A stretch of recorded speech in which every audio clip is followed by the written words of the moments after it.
Ole vo in August ni somania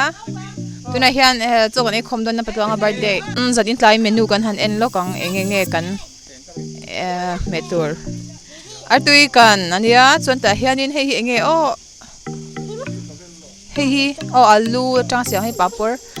chuan hei wow atui mel hle mai chuan bong sa hei ke kwa hei siam tu ania adami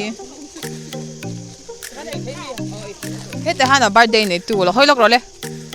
happy birthday Tluanga hetan pajoni aron saut lol maya a best friend birthday ni boka anu pa in hey the prince of tuna hian ai in an siam ka tuna kan ai trap me ko in hi Tluanga birthday nia hey tuna hai no pang pakat alo kala kiri ku ania tuna ai chak to em ti kan zot lok e cho ye chak to em chak to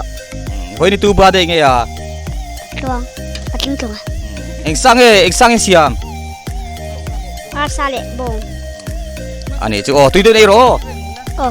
kan zona te thada um chan sa ka kan lom hle mai chu ka lom me ikale sel tu ra dal pan ma som del chero se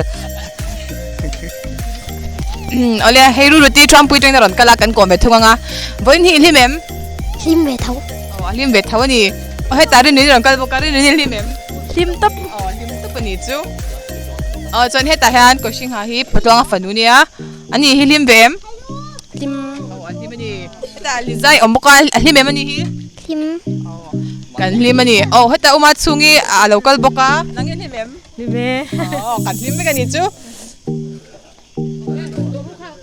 le tikha in khar mom mai ru in the vine so tu ve ko le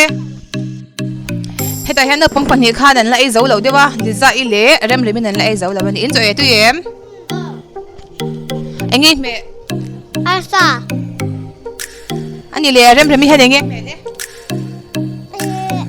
mangsa chae chai tu wo he a chen an la ei ta la hian lai troxy